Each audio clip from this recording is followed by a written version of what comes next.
በሽሎን ወንዝ። ይህ የምታዩት ተራ ወንዝ አይደለም።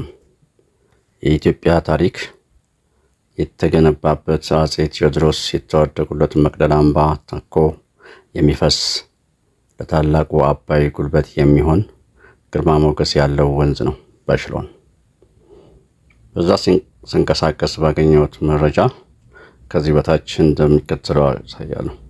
በሽሎን ወንዝ በአማራ ክልል በደቡብ ወሎ ዞን የሚገኝ የደራንታ እና የወርሂመኖ ወረዳዎችን የሚያገናኝ ከታላቅ የአባይ ወንዝ ዋነኛ ገባሮች አንዱ ነው።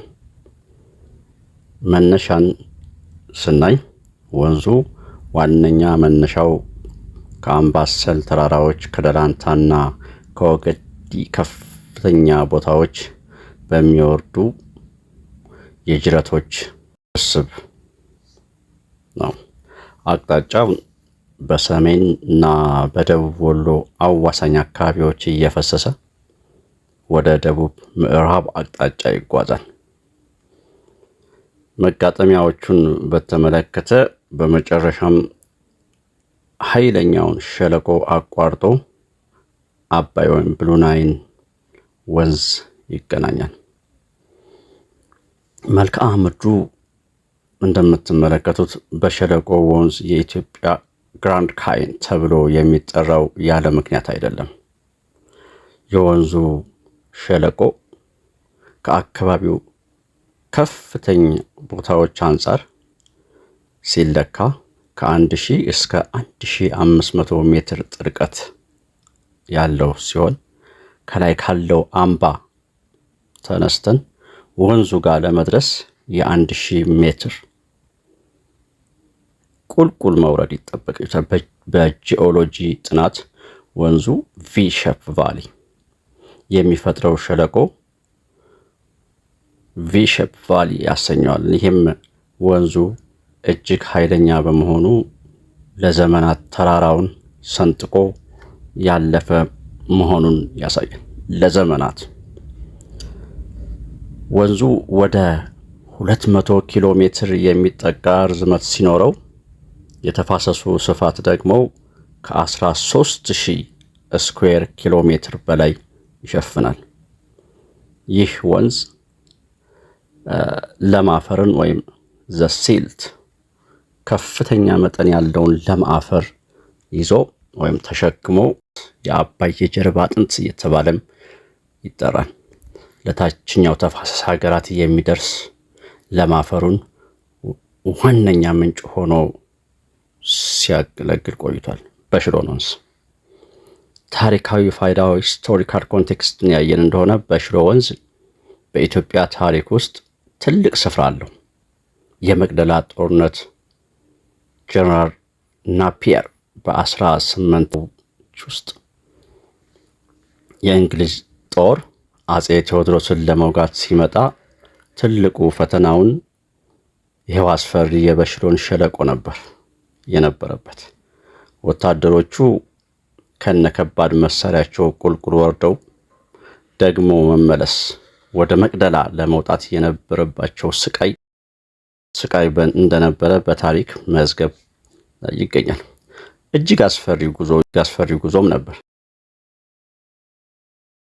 እንግሊዞች አካባቢውን ሲኦል ብለው እስኪጠሩ ድረስ በሙቀቱና በቁልቁለቱ ተፈትነዋል። ይህ አካባቢ ተፈጥሯዊ ምሽግ ካሰኘውም የሸለቆ አስቸጋሪነትና ለአካባቢው ሕዝብና ለንጉሳውያን እንደ ተፈጥሯዊ ምሽግ ሆኖ አገልግሏል። የጥንት መሸጋገሪያ ይሉታል። የጥንት መሸጋገሪያ በአቢሲኒያ ታሪክ ምንጮች መሰረት እንደ ግራኝ አህመድ ያሉ ታሪካዊ መሪዎች ወደ ቤጌ ምድር ለመሻገር የተጠቀሙበት ስትራቴጂካዊ ቦታም ነበር። ማህበራዊና ኢኮኖሚያዊ ጠቀሜታን ስናይ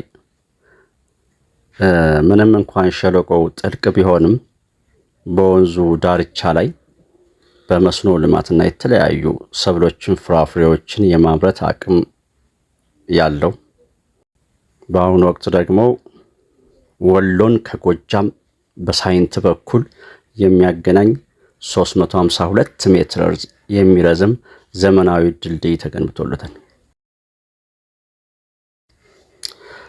ቱሪዝምን በተመለከተ እንደ መቅደላ አምባ፣ ተንታ ሚካኤልና ፍልፍላ ቤተ ክርስቲያናት ያሉበት ቅርሶች በዚሁ ተፋሰስ ውስጥ ይገኛል። እንግዲህ የዚህን ጉዞ ታሪክ ስንጠቀለው የበሽሎ በር ወይንም ወንዙ አባይን ለመቀላቀል ጥቂት ኪሎ ሜትሮች ሲቀሩት ግድግዳዎቹ ወይም ዳርና ዳሩ እጅግ እየጠበቡ ይመጣሉ። ይህ ቦታ የበሽሎ በር በመባል ይታወቃል ወይም ይጠሩታል።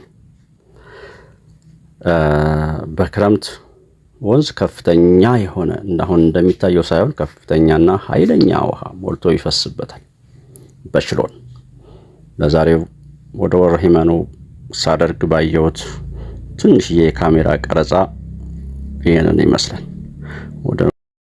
በመጨረሻም ሳጠቃልል በሽሎን ተፈጥሮ ለሺህ ዓመታት ድንጋዩን እየበረበረና እየሸረሸረ የሰራቸውን ድንቅ የጥበብ ስራዎች ይህ የተፈጥሮ ቅርስና የታሪክ ምስክርነት መጠበቅና ማስተዋወቅ የሁላችን ድርሻ ይሆናል።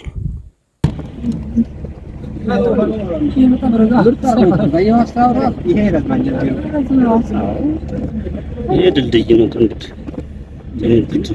ድልድይ ነው።